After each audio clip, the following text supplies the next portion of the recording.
Papo com o Silvano Brito, muito legal. Agora a gente vai focar, vai conversar sobre a importância dessa qualidade de vida na vida profissional. Silvano, eu tive nesses 35 dias um problema de saúde na família que fez com que eu perdesse o foco no que a gente estava vivendo. Qual a importância da cabeça, qual a importância da mente, da maturidade emocional nesse processo de, primeiro, qualidade de vida, de saúde, de alimentação e físico, e principalmente o que isso impacta na minha vontade de sair de casa, de trabalhar? Como funciona? Leandro, cabeça é tudo hoje em dia, então você precisa estar muito focado para que esse trabalho seja bem realizado. Então você não pode desviar sua atenção daquele foco na qual você se preparou para investir. Então é importantíssimo que você trabalhe isso para que você esteja pleno e com vontade de seguir em frente nisso aí. Eu estou me dedicando, como falei a você, nessa parte de geriatria, então estou tentando investir bastante porque é uma coisa que eu sei que vai acontecer em breve. Vejo que lá no sul, em São Paulo, Rio de Janeiro, a coisa já está um pouco avançada. E você sabe que essas coisas demoram um pouquinho, mas chega aqui no Nordeste. Então eu espero estar bem preparado para receber todo esse público. Eu saudável, vou colocar minha roupa de manhã, me sinto melhor, me sinto mais empoderado. Isso é uma verdade? Sim, com certeza. É importante que nossa autoestima esteja elevada. Isso nos dá uma segurança, isso nos dá vontade, vibração de viver. Então isso sim, é importante. Eu vejo aqui no consultório as pessoas quando têm um resultado positivo, então você nota pelo o semblante da pessoa. É uma pessoa que você já nota a alegria, está estampado ali na cara. Então, isso é motivador. Então, ela sai daqui mais confiante. Com certeza, isso pesa bastante. Sem falar em algo que a gente não consegue mensurar, né? Que é o que você transparece, o que você emana para as pessoas, né? Isso. Todo mundo quer estar do lado de alguém que está feliz, que está satisfeito, não é isso, cara? Exatamente. É sempre ao lado de pessoas felizes, pessoas bonitas. Então, quem não quer estar do lado dessas pessoas? Fala um pouquinho sobre o jejum intermitente. Leandro, eu tive uma experiência muito boa com o jejum intermitente. Você sabe que eu, como ex-fisiculturista, então vivenciei aqueles dogmas de comer de 3 em 3 horas. E aí me deparei com a coisa do jejum. Eu digo, peraí, será que isso seria bom, interessante para mim? Então eu digo, não, vou dar uma lida, vou procurar alguns artigos e ler e ver o que é que eu aprendo com isso aí. E aí pesquisei bastante, dei uma lida bem legal e só faltou uma coisa, eu digo, eu vou colocar isso em prática. Então eu digo a você que eu passei quase que 1 ano praticando o jejum. Não 1 ano direto, eu digo assim, na semana eu fazia 3 jejuns. Então comecei com um jejum de 16 horas. 2 dias depois eu digo, não, amigo meu chegou a 24 horas, por que eu não chego? Então fui e fiz o jejum de 24 horas. E assim, para minha surpresa, fiquei normalíssimo. Normalíssimo não. Eu digo a você que uma das coisas que eu mais senti foi uma melhora no sono. Então isso foi bem impactante, porque eu nunca tive um sono assim muito tranquilo. Mas depois do jejum eu digo, opa, melhorou bastante. E tinha aquela coisa, né? Eu não posso dormir com fome. Não, isso não aconteceu, muito pelo contrário, eu dormi muito tranquilo. Então o jejum, inclusive eu hoje peço sempre a meus clientes que façam 1 dia ou 2 dias de jejum, principalmente para aqueles clientes que buscam uma redução do tecido adiposo. Então o jejum tem um respaldo muito bom. Haja vista que o Prêmio Nobel de 2017, o Prêmio Nobel de Medicina, foi sobre o jejum. Na verdade, foi sobre a autofagia, que é uma das consequências do jejum. Então, isso tornou o jejum uma coisa segura. Então, o jejum, sim, hoje em dia é uma coisa que não tem que se procurar para saber se é bom. Realmente é bom ir para várias coisas. A autofagia seria mais ou menos uma autolimpeza das células do organismo? Exatamente. Então, a célula, quando ela não recebe durante algum tempo os nutrientes, então ela tenta se defender, ou ela cria uma apoptose, que é uma autodestruição, ou então ela se regenera e tenta nascer aí uma célula muito mais potente, uma célula com muito mais antioxidantes. Então isso se provou ser uma das melhores coisas para o ser humano, entendeu? Quando foi que você decidiu empreender por esse caminho, Silvano? Foi porque você era um apaixonado pelas coisas do corpo, pelo fisiculturismo? Quando foi que você disse, não, eu não vou mais fazer administração, eu vou fazer isso? Desde garoto eu fui atleta. E aí eu sempre questionava meus professores. Vladimir, que era um grande treinador, eu falei, Vladimir, o que eu preciso fazer para melhorar? Ele fez, olha, Silvano, você precisa sempre descansar e ter uma alimentação segura. Então eu digo, opa, alimentação, então eu tenho que ser um cara mais voltado para essa coisa da alimentação. E aí sempre bateu aquela curiosidade. Então eu fui atrás da leitura. Então comecei a ler sobre nutrição. Então logo depois do curso de administração, que eu não concluí, então eu fui fazer o curso de educação física.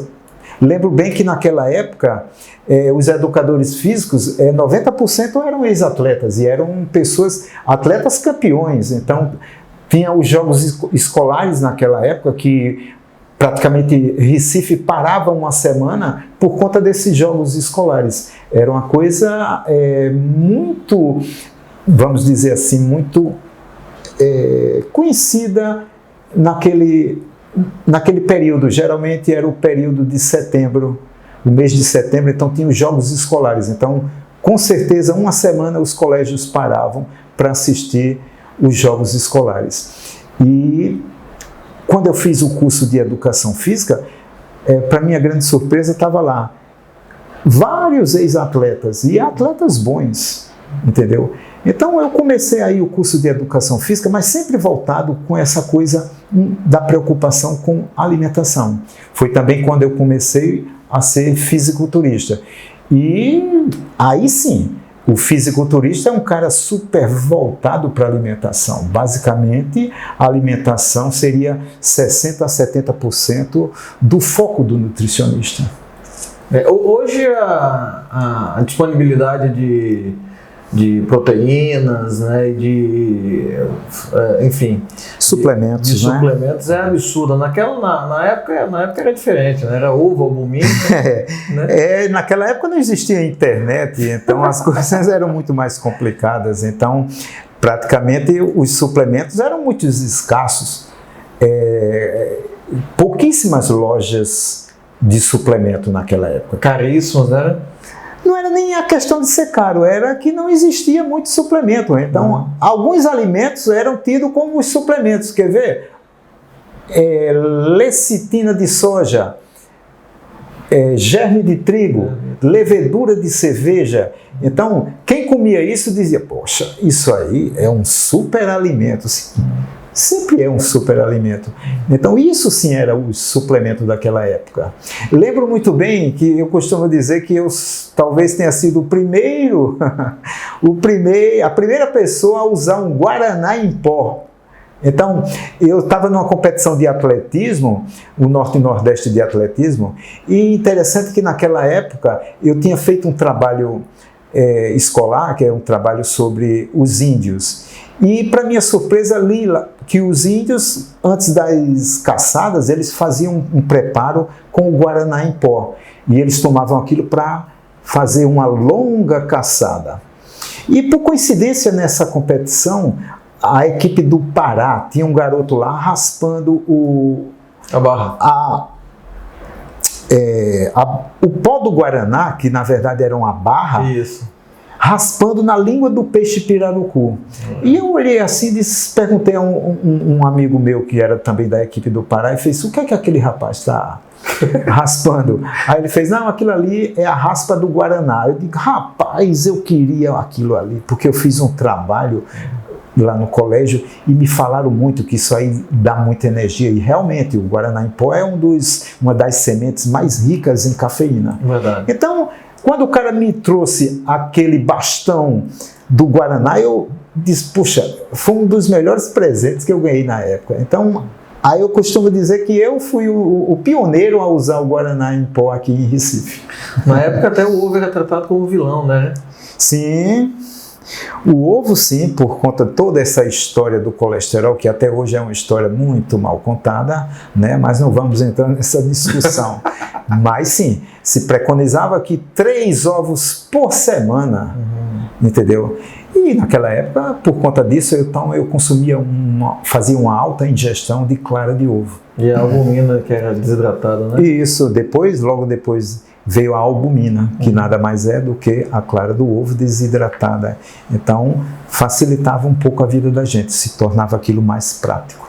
Qual a importância da maturidade emocional e espiritual nessa qualidade de vida que a gente tanto busca? Leandro, precisamos estar com os pés no chão, precisamos estar muito centrado naquilo. Então, cabeça é tudo. Tudo que pode dar certo na vida de alguém é uma pessoa muito tranquila, uma pessoa com uma boa cabeça, com uma boa positividade. Então, isso é primordial nos dias de hoje. Hoje vivemos muito à mercê da ansiedade. Então, a ansiedade hoje talvez seja o mal do século.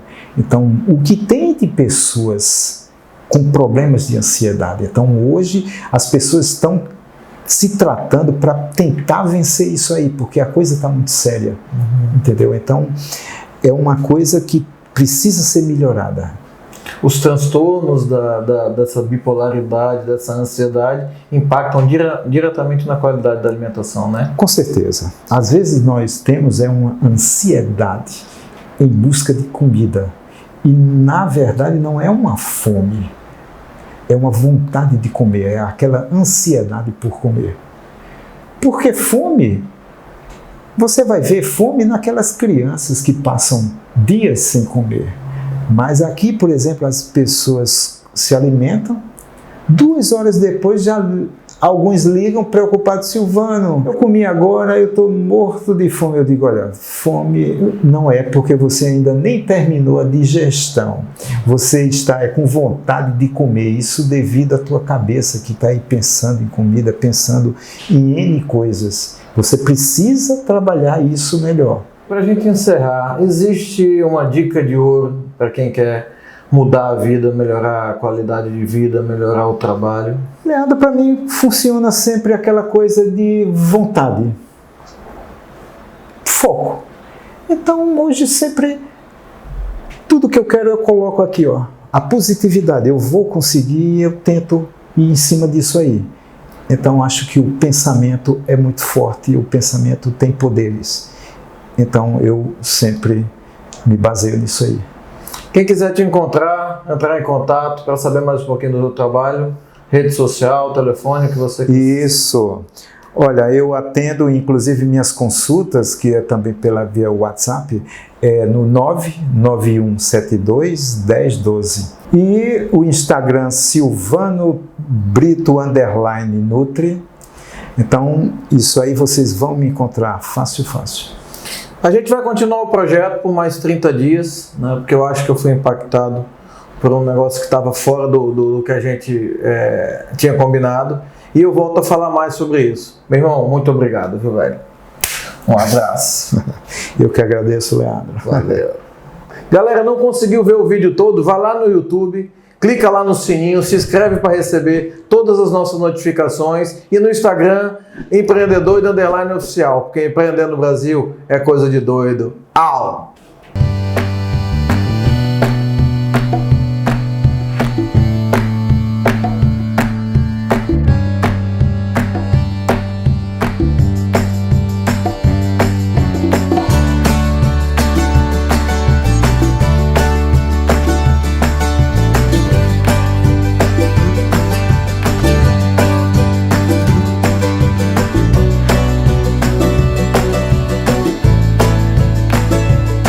Fique agora com Conexão Creare. Saber o que se passa na cabeça dos clientes é um desafio diário para todas as empresas, não é mesmo? Mas você já imaginou conhecer a fundo as necessidades do consumidor e agir de forma precisa para resolvê-las? E se eu disser que essa fórmula existe e está ao seu alcance e da sua empresa? Estamos falando sobre Design Thinking e para saber como ele pode fazer a diferença no mundo corporativo, nos acompanhe a partir de agora. Este é o programa Conexão Creare. Cada vez mais, empresas do Brasil e no mundo estão utilizando o Design Thinking para superar desafios internos e externos. Para estabelecer o Design Thinking em sua corporação, é preciso adotar algumas etapas para garantir o sucesso da metodologia. Fique atento a este passo a passo. Aproxime-se do cliente e conheça bem suas dores. Envolva toda a sua equipe no processo criativo. Teste e avalie suas soluções antes de lançá-la para o cliente. Assim é o Design Thinking. E nós da Creare podemos te ajudar a aplicar esta metodologia na sua empresa. Acompanhe nas nossas redes sociais e saiba como. O que dá pra fazer em 25 anos? Montar um quebra-cabeça de 25 mil peças ou abrir uma banquinha de revistas em Boa Viagem, que passaria a servir cerveja bem gelada, petiscos e carne de bode. A iguaria logo ganhou fama e ficou mais famosa do que o boato que Tapacuró estourou. E assim a banca virou bar, depois restaurante, mas sem perder as raízes. Ufa!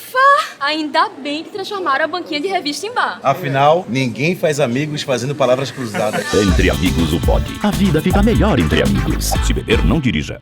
O colesterol alto é uma doença silenciosa que pode ser causada pelo uso excessivo de álcool e dietas ricas em açúcares e gorduras. É uma doença silenciosa que pode ocasionar ganho de peso, pode causar entupimento dos vasos sanguíneos, infarto ou levar à morte. Atividade física moderada e caminhadas podem reduzir o colesterol. Consuma mais frutas, vegetais e fibras. Seja mais grato, seja mais saudável, viva mais leve, viva mais feliz. Drogaria Setúbal, preço baixo e sua saúde em dia. Chegou a hora de comprar o seu seminovo? Aqui na Seminovos Movida, todos os nossos carros têm laudo de vistoria cautelar aprovado. Praticidade, excelente atendimento e todos os veículos revisados.